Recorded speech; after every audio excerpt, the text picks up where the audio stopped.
Okay, we can start. Welcome to everybody. Thank you for coming to this third day of Alcantara Dialogue, the joint project between World Bank, Connect4Climate, and Alcantara. Today, we will discuss about CSR. So the first day, the panels were dealing with the relationship between design and sustainability. Yesterday, the second day, was the turn of design and fashion. And today, corporation should put forward their ideas and consideration. And now I would like to introduce you Zoe Fox from Mashable, that will be the moderator of this panel.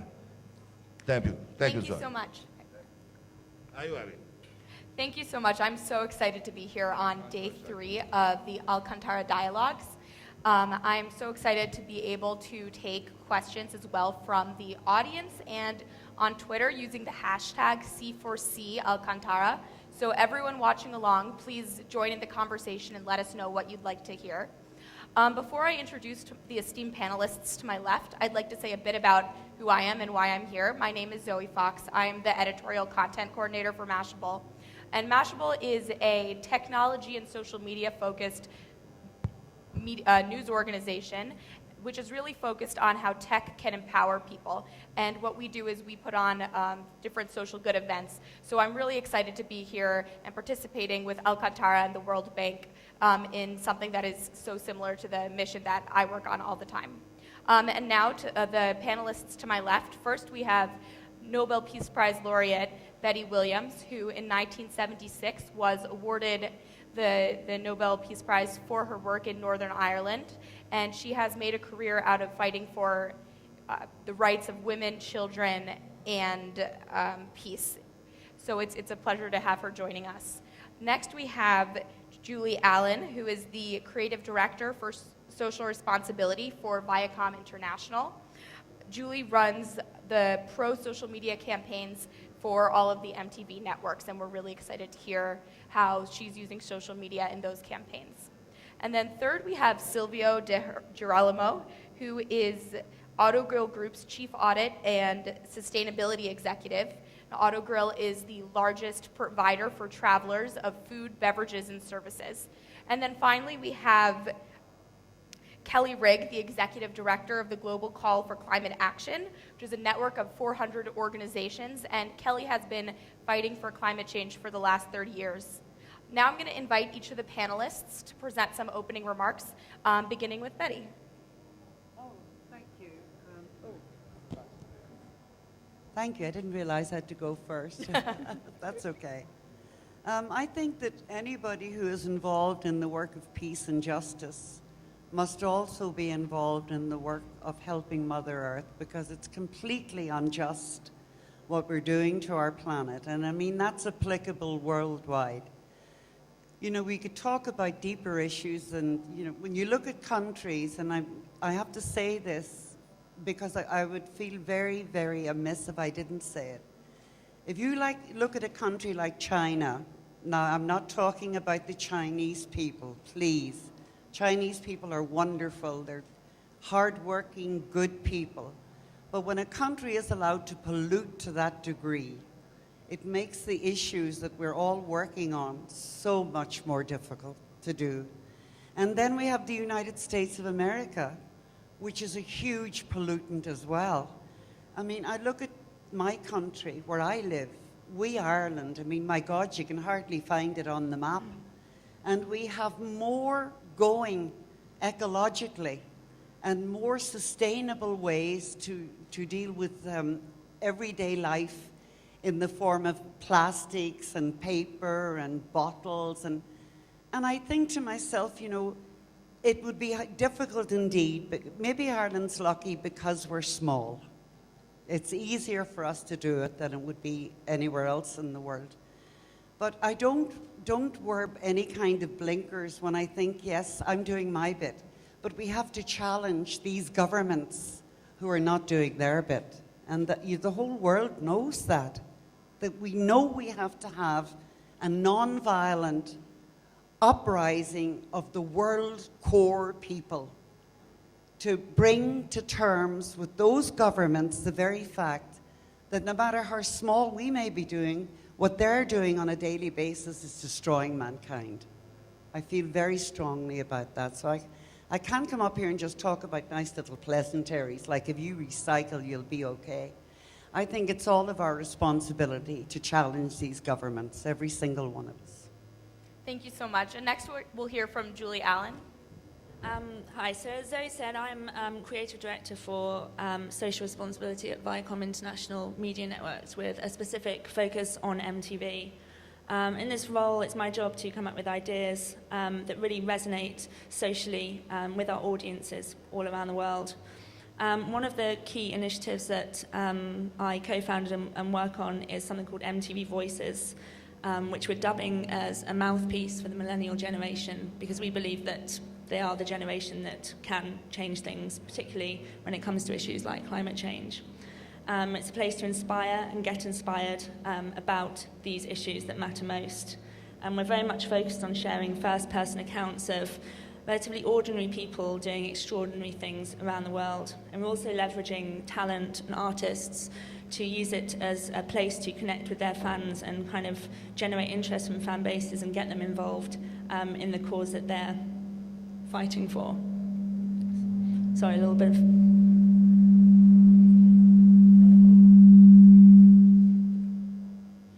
Don't know where that came from. So through Voices, we've done a lot of climate change and sustainability focused work, and this has ranged from partnerships with brands and organizations through to personal accounts that I was talking about of young people making a difference on the ground. Some of our partnerships have included collaborations with global ad agencies where we've charged them with creating PSAs that really resonate with our audiences. And the brief is always to kind of make it very MTV-ish.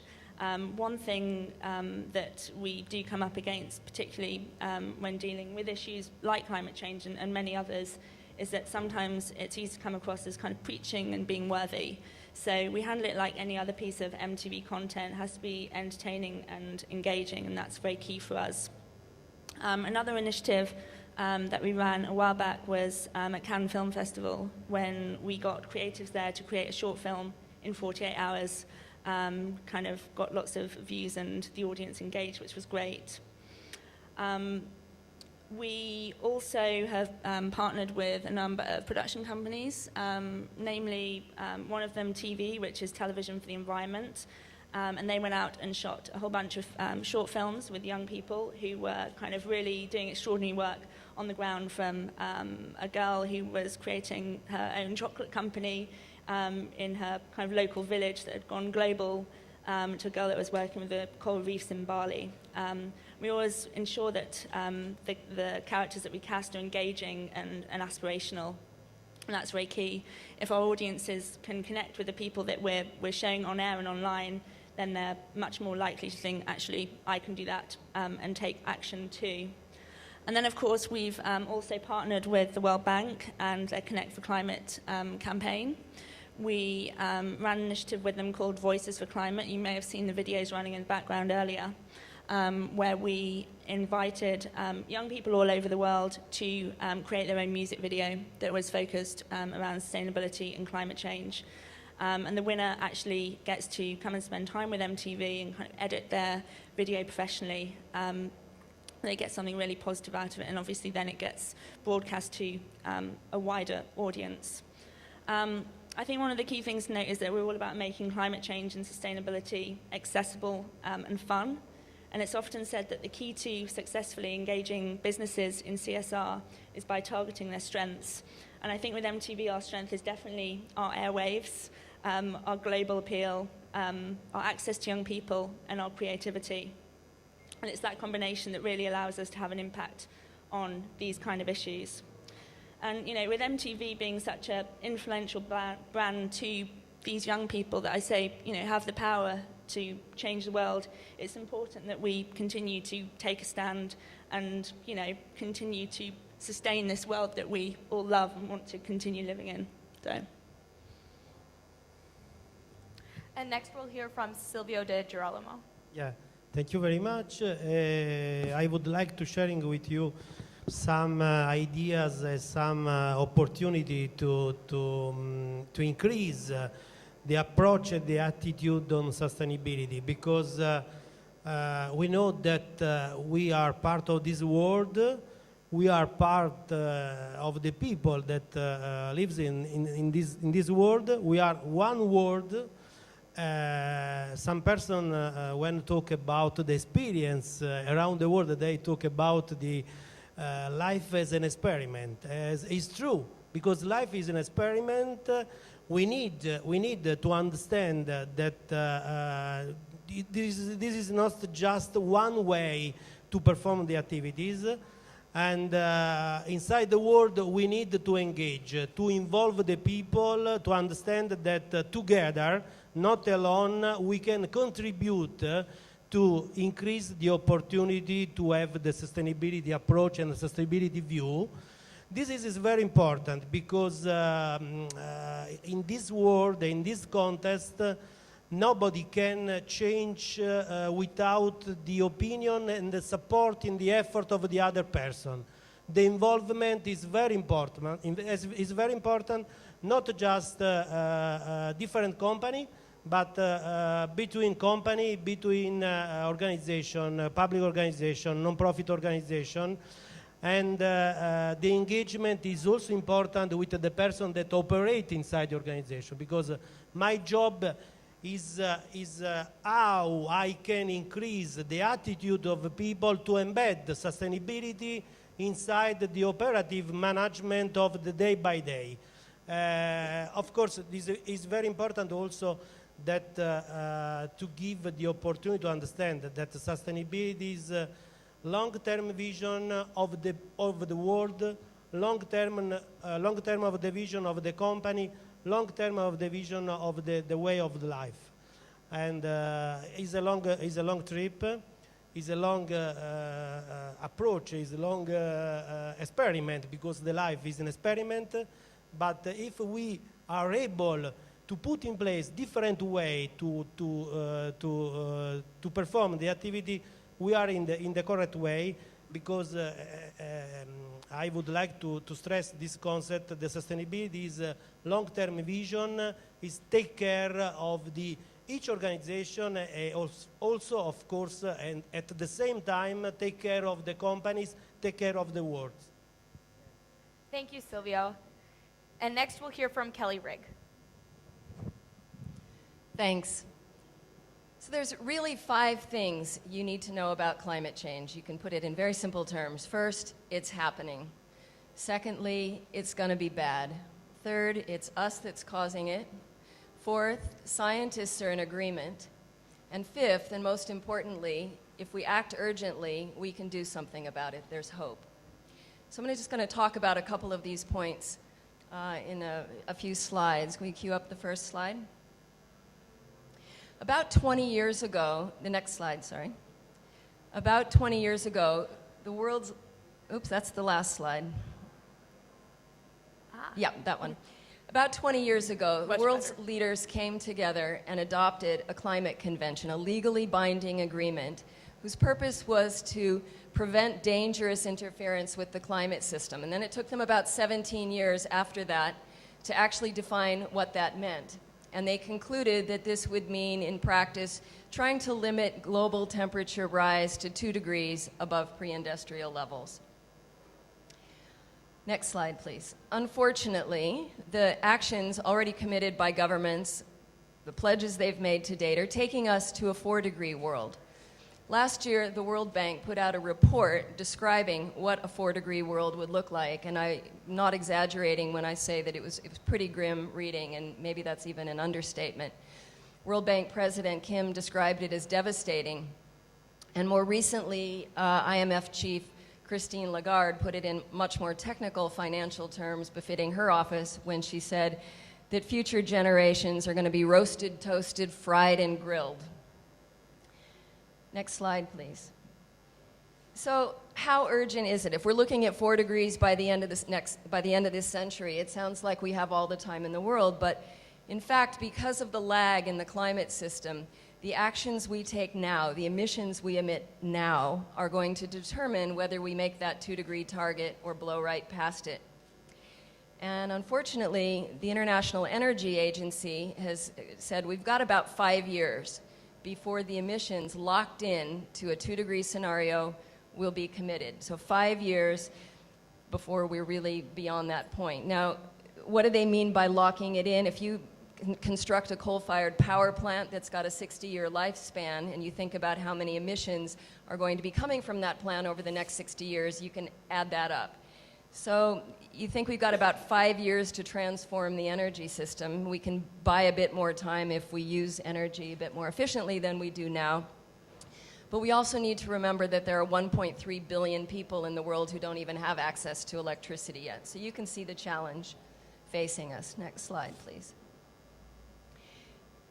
The financial community are just starting to deal with the implications of this.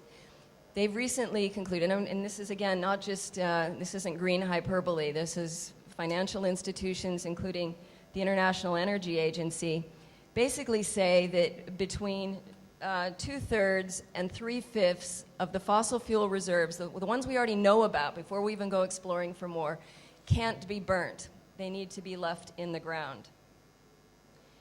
Next slide, please. You can imagine the implications of that. So, I mean, really the time is now. We have to start phasing out greenhouse gas emissions. The longer we wait, the harder it's going to be. Next slide. So, I just want to emphasize, as I said at the beginning of this talk, that there were 5 things that we needed to know. The 5th one is that if we act urgently, there's hope. And that's the one I want to leave you with. And it's really, there is no magic silver bullet here. We have to, all the different sectors have to play their part. So for example, governments need to create the incentives for business to take action. We have, at the moment, we are still subsidizing and incentivizing the continued burning of fossil fuels. We need to stop doing that, and in fact, we need to start taxing carbon pollution. But secondly, we as members of the public need to start putting our money where our mouths are. We need to give that signal to business about the goods we want to buy. We want to buy sustainable goods, and we also need to hold governments accountable to those promises they made 20 years ago, to the promises that they keep making over and over, but so far are leaving unfilled. And then finally, what can business do, getting these signals from the public and government? Businesses need to move beyond the short-termism of quarterly reporting and profits. We need to start looking at long-term sustainability. And that means we either need to change the rules by which the accounting practices are done, or we need to see industries working together, competitors moving together at the same time and taking us forward.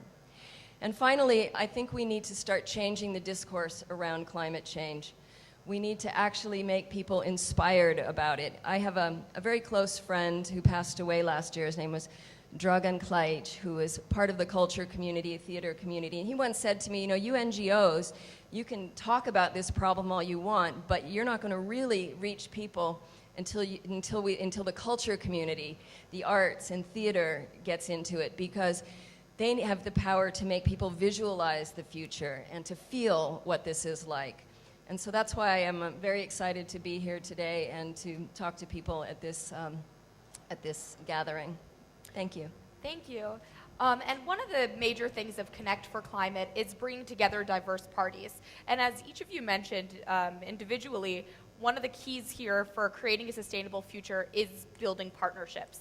And I wanted to know if each of you could highlight one partnership that you think is working really well and has brought progress, and then somewhere that two communities that aren't linked yet that could really help to advance this conversation.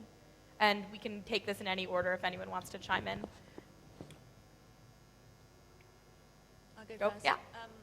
Okay, so one partnership that is already in existence, which I referenced previously in my intro, is the one we're doing with MTV Voices, doing with the World Bank and Connect4Climate. I think the kind of world stage and the access to people on the ground that maybe MTV can't reach for whatever reason, the World Bank are a very valuable partner for us in that respect.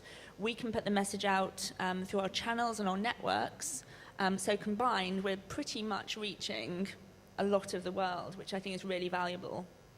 The fact that we are using entertainment and music to inspire is also very valuable.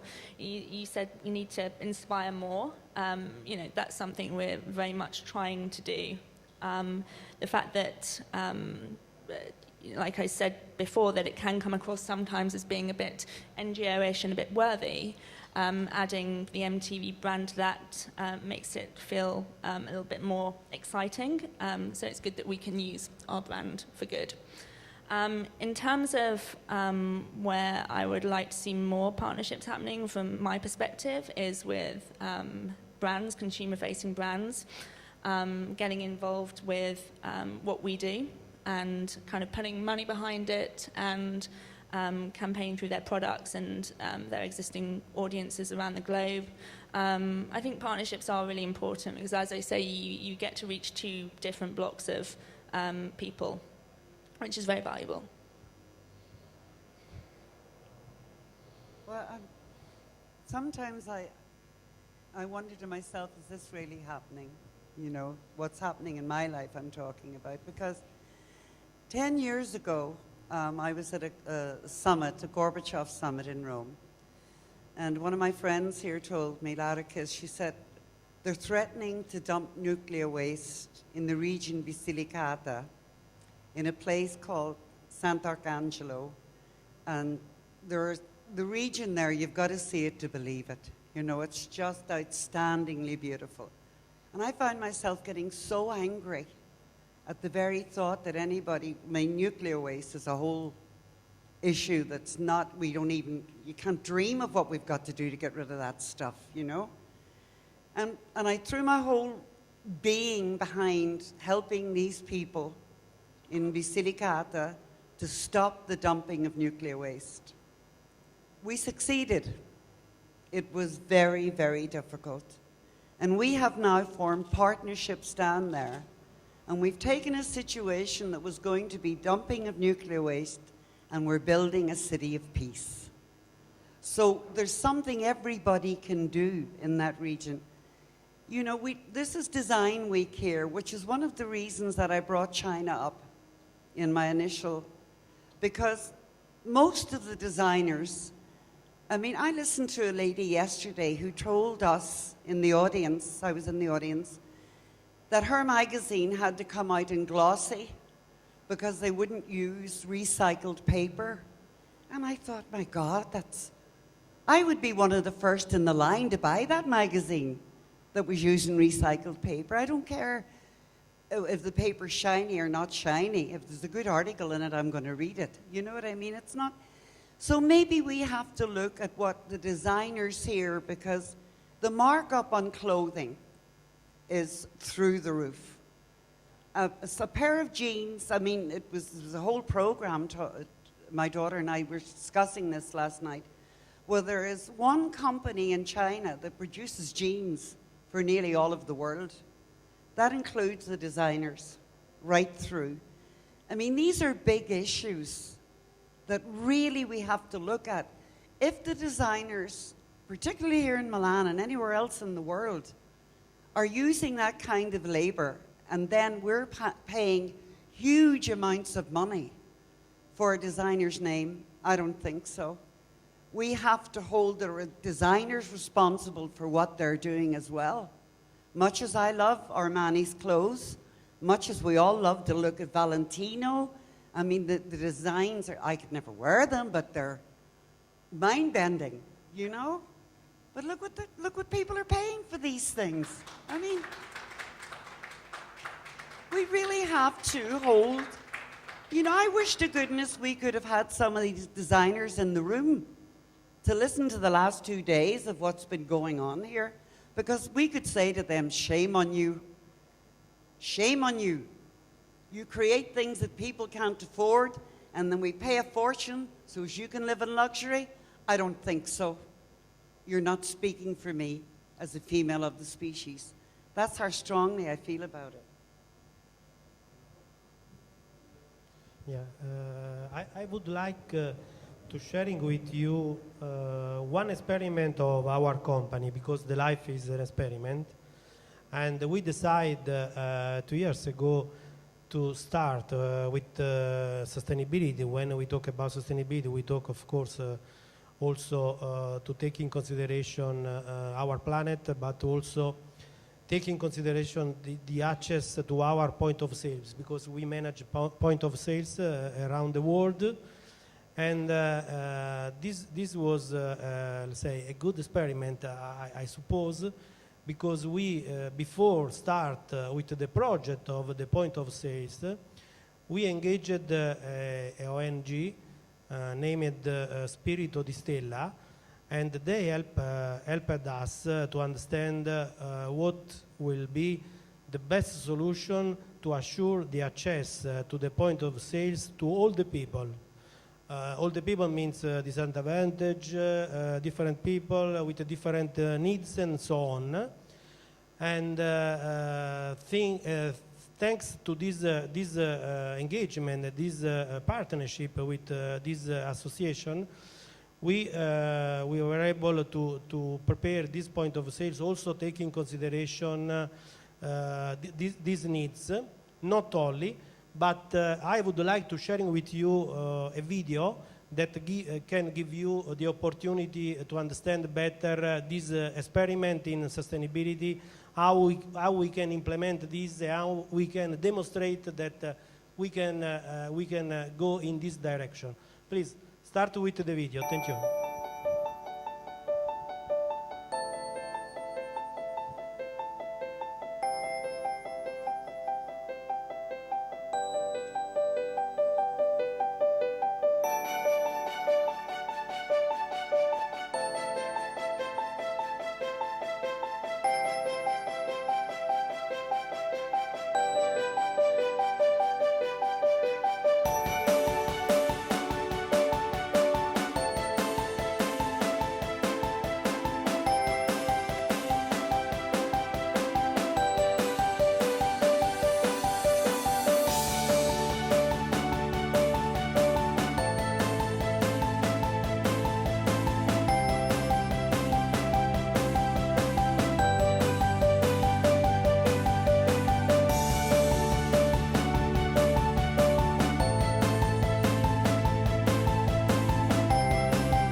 Thank you very much.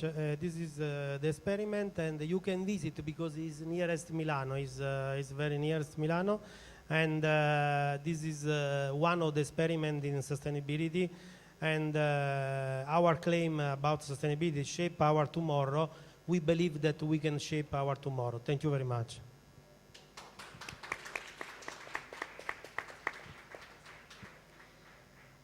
So my organization, the Global Call for Climate Action, we have around 400 organizations that we partner with, and I was trying to think your question about where are the partnerships not happening yet, and it's hard for me to think of any that there aren't. Maybe not, we're not connecting everybody together, but we're connected to somebody who's connecting another range. I can't think of any sector that's not networked into this movement in one way or another. So I would actually like to say which partnership I think needs to be broken. And that is the partnership between the fossil fuel interests, the large corporate interests, and governments. Because really, you know, all of the climate politics comes down to really the art of the possible. We can't go any further because the reason why it's not possible is because of that stranglehold. And I think that it's up to us to overcome that and break that partnership by, first of all, helping give a stronger voice to progressive business and also to the renewables industry. I mean, there's amazing statistics about the energy revolution that's underway.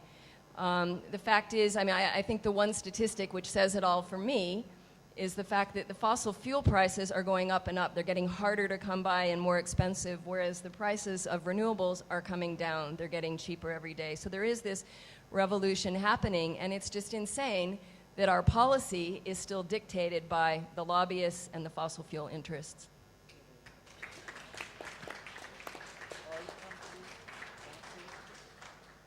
Now, one of the things that Ms. Williams brought up is the concept with climate change of you need to see it to believe it. And unfortunately, we don't all want to see the effects of climate change on our lives, but it is something that more and more people are experiencing. Now, when you're trying to rally people behind a cause, be it from the business perspective, the NGO perspective, or from a grassroots cause, have you seen people mobilizing around climate change and making it something that you can share your passion for this issue with communities that might not seem to understand how it affects them? Well, I think it's interesting that, extreme weather in your own neighborhood, in your direct experience, seems to be a huge motivator. Although we find in some countries, people who don't have as much understanding about the issue of climate change, if you ask them about it, they don't necessarily know. But when you ask them about whether they're experiencing the impacts of climate change, just, drought, and they, oh yes, I mean, people are experiencing it. And I think that is a powerful motivator when you start to see, first of all, it happening in your own community. And second of all, when you hear about it from people in your own community. I think it's important to remember that it's not just about preaching to the converted or, trying to pass this down. It's important for people to hear it from people they trust, to take it on board from their own role models or whatever. So I think that we need to network up this movement in a way so that it's not, one big speaker standing on high, but rather it's spreading it throughout the community. You've also got the awfulness in the United States of this new thing, fracking. Well, they're digging into the earth and they're polluting waters, and I mean, it's absolutely horrendous what's happening. And I think you say the fossil fuel people, I prefer to call them the oil companies, are holding the world to ransom, because that's exactly what they're doing. Shell Oil, what they did in the Gulf of Mexico, I mean, we have seen what the oil companies are doing, but it's always, again, down to the almighty dollar. We could have had an electric car in our world 40 years ago, but it didn't suit the oil companies. You see, when we take these issues up, we have to speak our truth clearly and distinctly, because you then allow others to speak theirs. So if it's an oil company, I'm going to say Shell Oil is fracking in the United States of America, which is not good for the American people. But the American people don't know that, except those who have suffered from fracking. A gentleman turned on a tap in his kitchen and he put a match to it and it went on fire. I mean, these things have got to be challenged, not just from the highest level, but from mere mortals like you and I.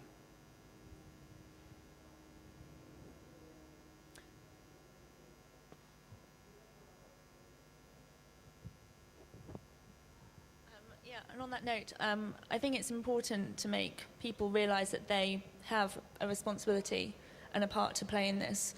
We were just talking earlier, I was talking to someone about how sometimes this feels like it's too big a problem for one person to get involved in on their own. But, certainly from our point of view, from MTV's point of view, if we can make people realize that they can play a part in owning this and being responsible for the future, and that small changes, when they all come together, do in fact make a big difference, is really important for us. What's interesting for us is that we have seen a kind of shift in perspective of how young people think. they are becoming more socially responsible and aware of their environment around them. In fact, one of the MTV kind of brand values right now is warm is the new cool, as in we kind of care more for kind of what's going on around us. And I think, I always look at it in that, and I said it in my intro, that this world is a great world that we live in, and if we don't continue to care and look after it, it won't be here for much longer. One of the things I like to do when I need a bit of perspective is to watch Carl Sagan videos on YouTube, the kind of pale blue dot video. There's nothing like that for a bit of perspective and realizing that actually we all have a part to play. I think that is the same also inside the companies. Because it's very important that the people need to understand that why they have to act in a specific way. I explain better.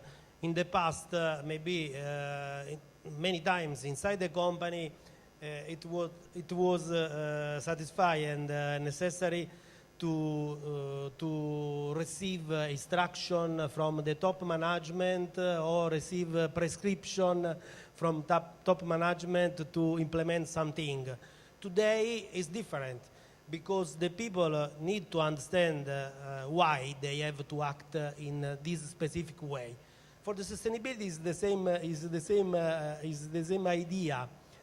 Also because the people inside the company are citizens, are employees, are consumers, and we need to sharing with our colleagues why I ask to the other people to act in different way than the past.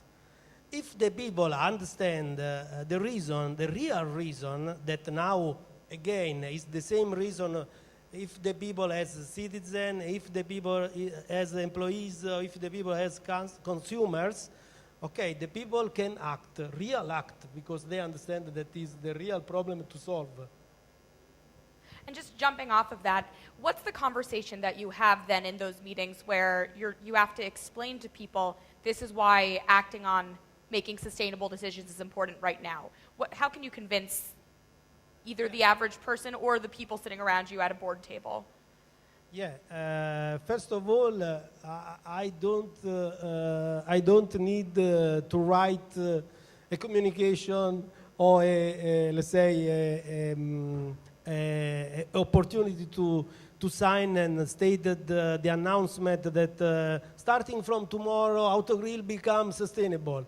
It's not the real good to proceed. No, we start to identify some target to reduce energy consumption, to reduce the CO2 emission. But the real thing is that the people has to understand that if you increase this approach, you can receive the return. You can receive the return because you can save the money, you can save the reduction the emission, and you have to align to different target, and you have to convince the people with also with some practice that you are able to put in place in some place inside the company. This is the very important thing. For example, you have seen the video. For our company, this is very important because it's a laboratory, but not just for the other person that doesn't work in organization, also for the employees that work in the organization, because they can understand that you can act, and if you can act, you can receive some values. This is a very important thing. Contaminate and demonstrate that you can act, starting also from the practice day by day. Now, I know many of you have been working in the climate change landscape for a while, and Julie, you just mentioned that now for youth, warm is the new cool. And I'm just curious, what changes have you seen in common consciousness about this issue, and do you think it's looking up from here? Has warm really become the new cool for youth, and what role can youth play in making progress right now? I think As I said, warm is the new cool is one of kind of MTV's brand values. And through our research, we do extensive research with our audiences all around the world. And the feedback that we get from them, how they're interacting with causes, the issues that they tell us that they're interested in and want to get involved in, has kind of shaped that. We were talking earlier about this kind of shift in interest towards kind of like sustainable fashion. I was impressed to see in Times Square the other day when I came at my office, there was a huge display for H&M's new sustainable fashion range, which they're really getting behind, which is great to see. And as Betty was saying, you know, women do have a part to play there in kind of demanding sustainable materials and clothing. I think just in general, we have just seen youth more mobilized. I think social media has played a big part in kind of involving people and kind of letting them get closer to the causes that they want to be attached to. And I think we've seen it with lots of causes, including climate change. Yeah. Anyone else want to answer that question about the role that the changes that we've seen? Well, I just want to also comment on the involvement of youth. I think the youth movements are the most exciting aspect of the movement from where I sit anyway. I can tell you, for example, at the last climate summit in Doha, we saw the birth of the Arab Youth Climate Movement. I mean, these were young people in countries that, you know, don't necessarily always have a lot of freedom to express their opinions.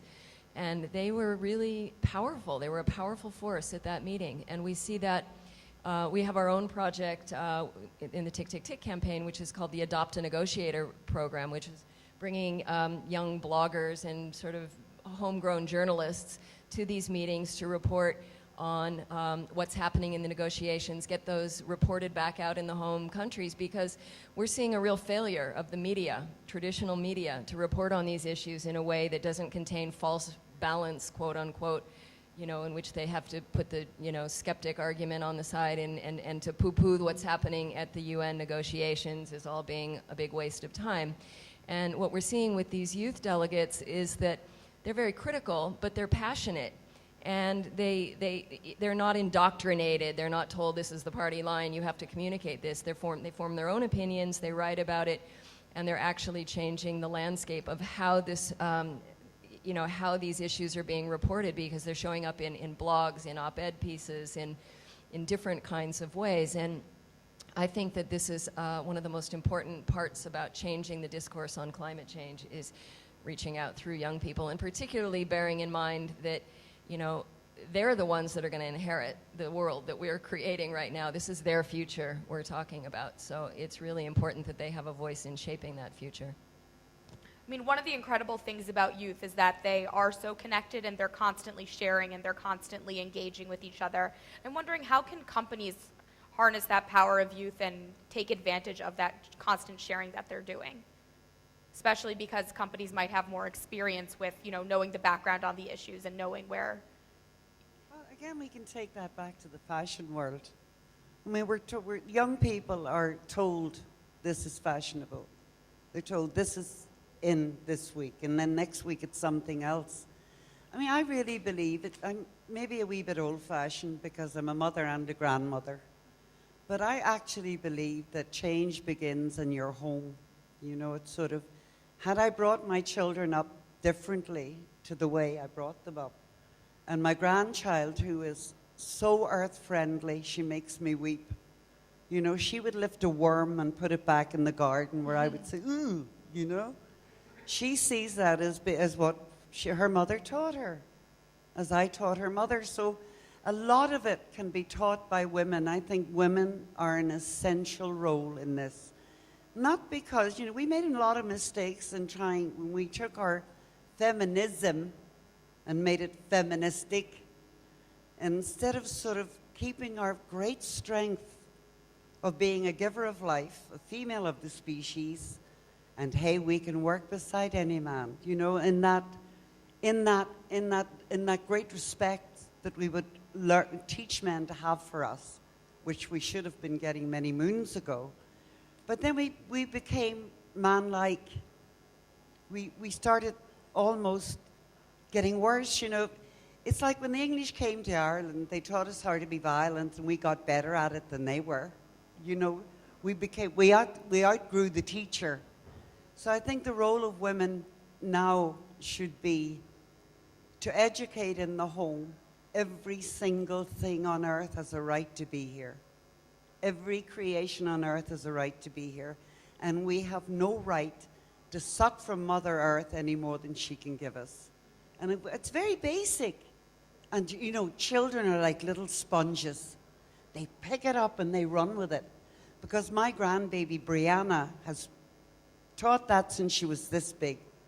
And now she knows what a sensual being is, she can tell you the names of all the flowers. I mean, I'm not going to go on about my grandchild. I'm just saying that, well, I could if you want. But anyway, I'm telling you as a mother and a grandmother, we can do a lot in our own living rooms to change the mind of how we treat those issues. To add to that one, you know, women are on the front lines of climate change. In the places where it's hitting the hardest, it's hitting women even harder. So they don't want to be characterized as the victims here. I think women have a really strong role to play in the leadership on this issue, but I think it is fair to note that they do get hit the hardest.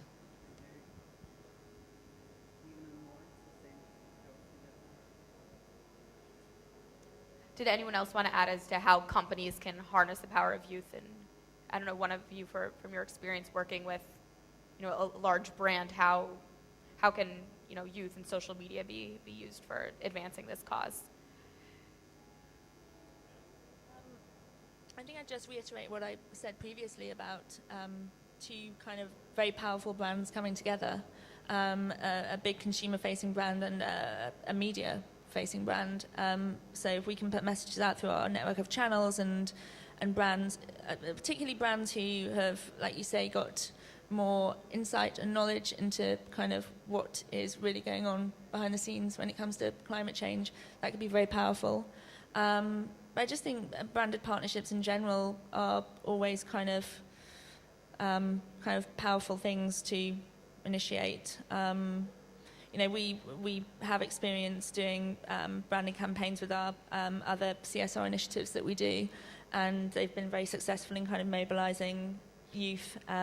You know, if you think MTV and all of its kind of social media, Facebook and Twitter pages, like, you know, tens of millions of people that are engaging. And when you take another powerful brand, say you took Pepsi or Coke, and added all of their kind of fan base to that, you're suddenly kind of doubling your message to the number of people that you're accessing. I think that the companies in this period have we distinguish if we talk about communication related to sustainability, strategic sustainability, means nearest the core business of the company, or if you talk about CSR program, philanthropy program, and so on. Because in the first case, I think that the company are able to demonstrate and communicate through the sustainability report, but the sustainability report is mainly direct to the financial community, not to the other stakeholders. If you talk about the second aspect, yes, many companies communicate the CSR single program, but is nearest to the commercial and marketing activities, not pure CSR, because the understanding how the company has to proceed on CSR, you need to understand if the CSR is part of the strategy of the company, and if the CSR approach is nearest to the core business. For our company, it's very important to communicate with the stakeholder, and we need to increase the opportunity to communicate the sustainability approach inside the point of sales, because for us it's the first media that we have the opportunity to utilize. And now we have in mind also to start with to communicate with, by social media, by social network. This is my opinion about this. I'm just curious, do you feel that there's a public deficit of knowledge, or do people know enough about this issue? And if so, and if there's kind of a discrepancy between that, Are there things that people seem to get, and are there things that people seem to misunderstand? Well, I think there's a whole range, a whole spectrum of understanding. I think the slides that I presented, no, the mass majority of the public don't know that. But in terms of those first 5 things I said, I think they are becoming increasingly knowledgeable that it's happening, that it's going to be bad, that we're causing it. Scientists agree. They're not buying the denier arguments anymore. And that, there's hope, there's something we can do about it. I think that has gone, is certainly well recognized, recognized in most of the Western societies.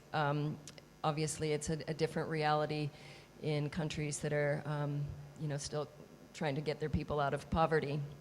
So I think that we need more education for sure. We need to be talking about it in schools or whatever, but I think that in general now the awareness is pretty strong.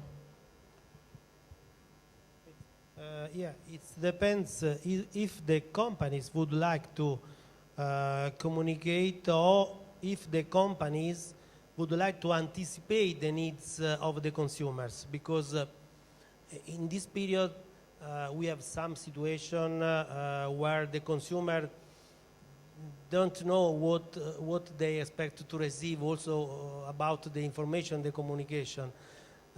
Maybe I think that the one task of sustainability is also to anticipate the needs of the consumers, not only in terms of product, but also in terms of communication, information that you need to give to the consumer in order to facilitate the better choice. I think this is is a task of sustainability, for sure. I think people have a good understanding of what's involved, but it's really interesting what Betty was saying earlier about how it begins at home, and how getting people at a very young age is so vital. And, we're the people in this room, and kind of everyone around the world has a part to play in that, because I think if you grow up with certain values and certain understanding of the world around you, then you're much more likely to pass that on, as Betty says. It's much more difficult if people don't have that knowledge, then convince them that they need to kind of get involved and make change. You're kind of starting off on a back foot, whereas if it all kind of started at home from the first place, we'd be in a much better place. Yeah, and as you mentioned, the H&M billboards, which advertise that their fabrics are sustainable, that's a very easy way for people to access it. But how could people, if fabric isn't being advertised, how do we get them to be aware, oh, I should be looking for that sustainable fabric choice, or I should be looking for the clean energy options? Are there any, ways that we can make sure that people start asking those questions themselves when it's not presented toward them? I don't like going shopping with my granddaughter now, because she looks at every label, and if it's made in China, I'm just not allowed to buy it, end of, you can't buy that, Nanny. It's, but I think, there are no easy cures for this. We all know that. There's no, if we in this panel could wave a wee magic wand and say, well, we have the answer. But as you so rightly said, it's little by little, piece by piece, building those blocks of people, which I find now when I travel, that people in the jungle have much more knowledge of Mother Earth than people in major cities. It's just because we live in consumerism. We have become a consumerized world, and part of consumerism is apathy. It goes big time with consumerism. In other words, it's not my problem. I have enough to eat. It's not my problem. Apathy kills more people in the world than wars do. We have to awaken the people who are being apathetic. And it was only in that television interview with the fracking that the man said, very poignantly said, I never realized it was this bad until it was in my living room. See, sometimes people don't see what's on their doorstep. They only see it when it's in the living room, and by then it's too late. But I believe there's an awakening in the world, as you so rightly said, there's an awakening in the world, particularly among women, that this indeed is a reality, and this indeed is something we are duty-bound as mothers to do something about. There's a slow awakening of that. But while we have the hundreds, millions and hundreds of millions spent day and daily on advertising, day and daily on bombs and ammunition and better ways to destroy humanity, could we not take a percentage of military budgets and turn it all around? I've been saying that for 30 years. We have got to challenge military budgets.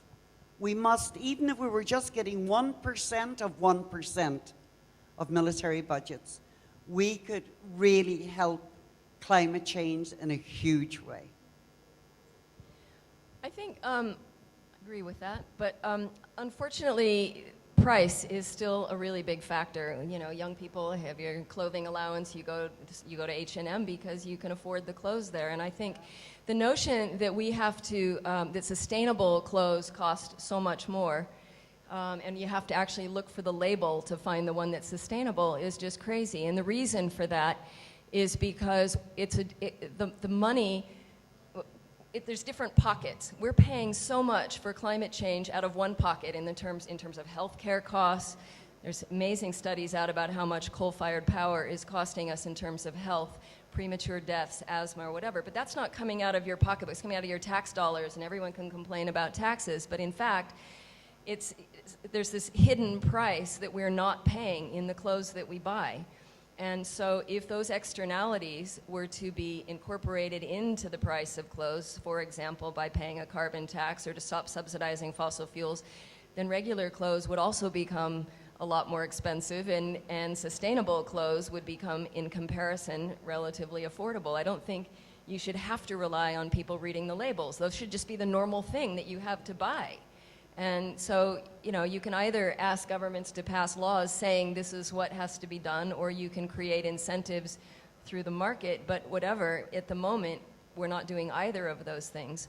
And we're just, you know, companies are just, we're just all free riding off of the, you know, the extra costs that we're not counting as part of our consumer habit. You know, we have a wonderful product out there called hemp, but because of the connotations of marijuana, countries aren't allowed to grow hemp, which is it's a beautiful fabric. I mean, I didn't know until this morning. You can get wonderful facts and figures off Google, you know. And I didn't know until this morning that the Emperor of Japan only wears clothes made of hemp. It's one of the greatest products in the world, but because of the connotation of marijuana, people don't grow it. I mean, it's crazy, absolutely insane that this should be allowed to happen with a perfectly natural product called hemp. Now I wanted to turn to the room to see if there were any questions for the panelists, if anyone had anything that they wanted to ask. And I'm not sure that I can see everyone from where I'm sitting, but.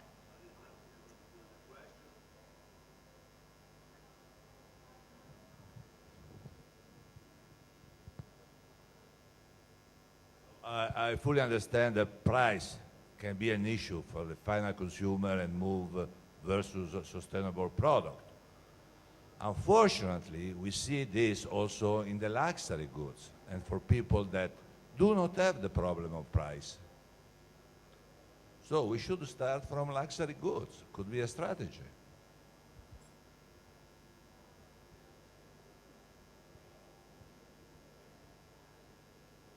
I agree. Is there any comment? I also couldn't hear too well. Well, I was very impressed to learn that this whole construction has been made from sustainable materials with the Alcantara. It's very impressive. If we can make something that's good out of sustainable material, then we should be using sustainable material for everything. But you know, your company is taking a lead role in the world in this. Maybe we could say, you know, I will speak about your company everywhere I go now, and you should be encouraging. No, because you're doing what's right, not because if you were doing what was wrong, I'd speak about that as well. You know? But you're doing what's right. So I want to talk about your company when I go out in the world, and maybe you'll get a few calls to ask you how'd you do it. I know there's a wonderful man in Austria whose company was recycling draperies. But the banks have now put him out of business. He's running his company, but the banks own it, if you know what I mean. It's a wonderful man. I'm going to be in Austria next week meeting with this man. I'd love to link him up with you when I go there.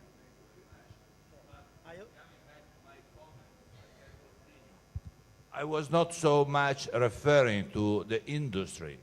I think that one of the key points, you have been talking about the politics, you have been talking of the big industry, you have been talking about the connection between politics and oil industry very clearly. I think a very important point, a very important link is normal citizen, the one who economically are called final consumer. And they could play a huge role in this change. Something that to me seems very clear is that the final consumer, very often, they do not know. They have a very confused idea of what's sustainable and what's not sustainable. And I feel pretty much sure that once a final consumer knows and has this information, and not only about carbon neutrality, which is a key point, but also about social issues behind industry and behind production, probably they would shift their decision-making process, and they would refuse some goods that are totally unsustainable, and sometimes these goods, totally unsustainable, are considered to be cool, attractive. So I think that also education of the final consumer and information regarding what's really happening in the market could help us very much. So I don't know if you have any comment. I agree completely, and it's why I was saying we need to change the discourse around this. We actually need to create better conversations about this so people do better understand. And I think it is happening in some places. I know that, for example, driving those big gas-guzzling SUVs have become very socially unpopular now, and in some countries, a lot of people are quite critical. They actually vandalize cars when they see them and get quite aggressive at the drivers. It's like, how dare you own one of these things? There's absolutely no reason for somebody in a big city to be driving around one of these monsters in order just to take their kids to school. And I think we are starting to see something that's so visible as that and so obviously unsustainable. It's a very clear target, but I think obviously it's hard to see with somebody's, what you're wearing, whether it was produced sustainably or not. And I think we do need to better educate people. To know what's sustainable and what's not sustainable, because actually people do not know, and often they don't even have a clear idea of what sustainability is. So I just comment this suggestion. There are two sides. One side is that the expectation is that the consumer will become a consumer actor. In Italian is consumatore, because they start to increase the attitude to understand better sustainability. On the other side, there is the part of the responsibility of the companies that need to give more information, more effective, because it's very important how the company are able to communicate to the consumer actor in order to facilitate the better choice from the point of sustainability. There are two sides of the play, of the game. I think that one group that we've kind of haven't been focusing on is what government can do in this, and I think that, Kelly, you brought up a good example of the SUVs, which governments, I think, have done a decent job of promoting hybrid cars over SUVs and larger, more gas-guzzling cars. And I'm wondering if there are examples other than the automotive industry and we've discussed fashion. Are there other industries out there that haven't gotten that attention? This is a huge suck on our sustainable resources. This is really hurting the earth, that we should be drawing attention to the scale that we've drawn attention to the automotive industry. Well, look at the European Union tried to address the aviation industry and put a carbon tax on that, and all hell broke loose across the rest of the world. The problem is one country doing one industry at a time. It's going to take way too long to get there. As I said before, industries need to be moving together in this and taking responsibility. Governments need to be, I think if you put a carbon tax on and actually, and a high tax, something that really actually recognize the full cost to society of carbon pollution, you would solve a lot of, right across the board, a lot of industries in one go. So I think, you know, attacking the problem one industry at a time is almost a sign that politicians are not capable of doing. They're having trouble doing it, so they kind of do it a bit at a time, as much as they think they can get away with it, or where they think they have enough support to do these one thing. I mean, I think in the US, for example, we have this new fuel efficiency legislation, and it happened mainly, I think, in this brief time when Obama privatized the automotive companies. You know, he was able to do it because he owned them at that point in time. You know, that was a very limited window of opportunity that he had. So I think that I think we need much bigger government action and incentives. And the biggest one, of course, is fossil fuel subsidies. I mean, do you realize that we are subsidizing fossil fuels about 6 times more than we do renewables? I mean, you know, as I said in the outset, they promise they're going to deal with climate change, hold temperature rise below 2 degrees, and yet they're still paying companies in terms of direct subsidies or in terms of foregone taxes, tax breaks, to continue to produce and use fossil fuels. And then people complain about, oh, the price of renewables and subsidies on wind or whatever. I mean, it's absolutely upside down and backwards. I think to do what you're asking, we'd have to send these companies to school, really, you know, because a lot of times I'm in the company of people who are heads of companies, and it's like talking to a brick wall, you know. Their concern is the bottom line. How much we made last year, how much we need to make next year. I mean, it comes down again to the bottom line. If they fear that you're going to remove even that much of their bottom line, they're going to go after you and not let you go after them. You have to break that fear of these companies. They have to see as an opportunity. And the more the market, the final consumer, will be educated and will insert sustainability in their decision-making, purchasing process, the more company will immediately shift. Immediately shift. I think that to pretend that a profit-oriented corporation with the stock market, they cannot change just because it's beautiful. They have to have an economic motivation. If the demand is coming from the market, means by the pharma consumer, that would be the startup of a revolution, I think. Are there any other questions from the audience that we haven't heard yet? Yeah. We actually have a question from Twitter. Oh, great, yeah.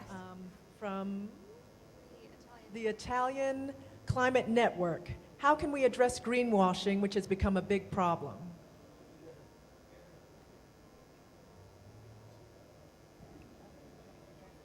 Greenwashing.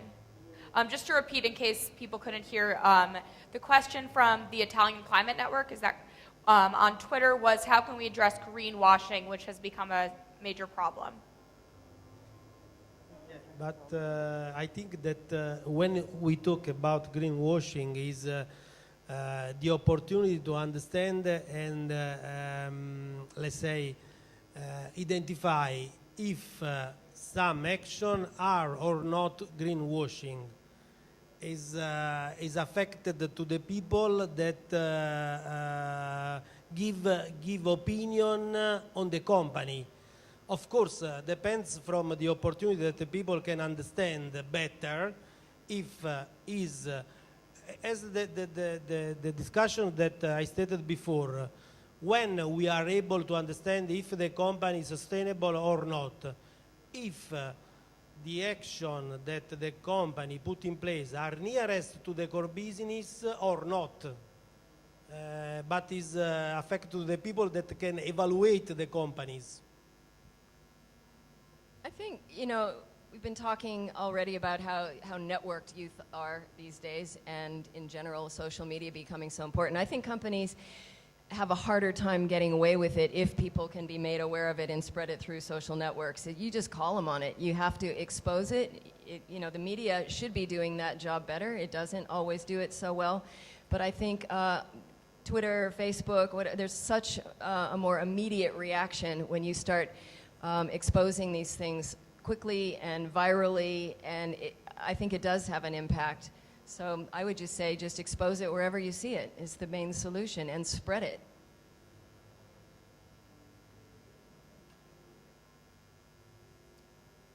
And we have time for one more question. If anyone else in the audience has something they'd like to ask, or else I'll have another question. But I just wanted to make sure everyone that wanted to ask got the opportunity. All right, so my last question is, where do you see the future of corporate social responsibility going, and the topic of, you know, this panel being corporate social responsibility and global advocacy? So what are the partnerships that we're going to see in the future that are going to make change? Well, I think holding this, you know, for the company Alicante to hold something like this is a powerful beginning, because as you so rightly said, no one has challenged the fashion world. And perhaps starting today, we have challenged the fashion world. It's a beginning. Let's build on it. Yeah, and just to add to that, I think, you know, marketing exists for a reason. It influences consumer behavior. And I think, you know, the reason I keep using the H&M example is because they are such a kind of leader in affordable priced fashion. And if it becomes the kind of cool thing to do to kind of buy sustainable and wear sustainable, you'll see other brands following suit and trying to jump on that bandwagon. And just as you pointed out, the kind of gas-guzzling SUVs are not kind of in vogue anymore. We'll see that kind of trend for buying cheap clothes that are produced in China hopefully go out the window as well. I mean, the price issue is definitely a very valid point, and we need to see prices either go up for, well, we need to eradicate the kind of cheap mass-produced stuff. But, you know, the kind of popularity of stores like Whole Foods, you know, you're seeing consumers kind of definitely thinking more about what they're buying. It's just a shame that the people who maybe don't have the funds to shop there are only left with the option of buying mass-produced cheaper stuff. So that needs to change. And I think big brands need to take the lead in kind of making all brands feel the same way. I am optimistic. There are not other opportunity, other plan. There is just plan A, as a campaign that was launched by British company many years ago. I am optimistic because I think that the consumer can become a consumer actor, and the company can continue to put in place some experiment to become more sustainable, because the life is an experiment. I have just a kindly request for Lucy, because when you mentioned, for Betty, because I would like to ask you, when you mentioned some case, of course, you have, first of all, mentioned Alcantara case, but remember also Autogrill case. Thank you.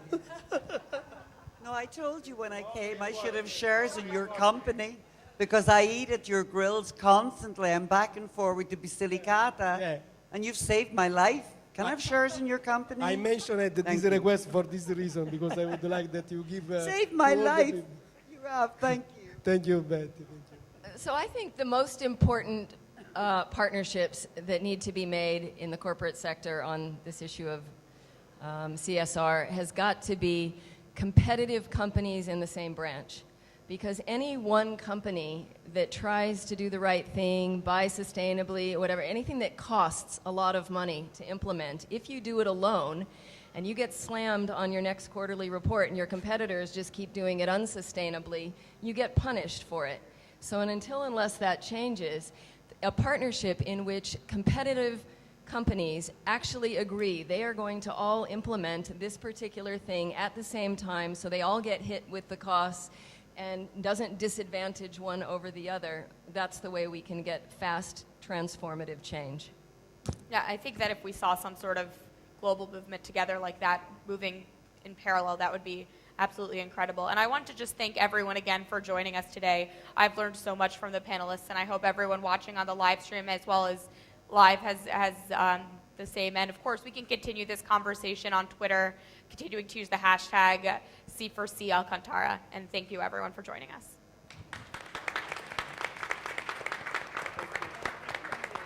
Thank you so much.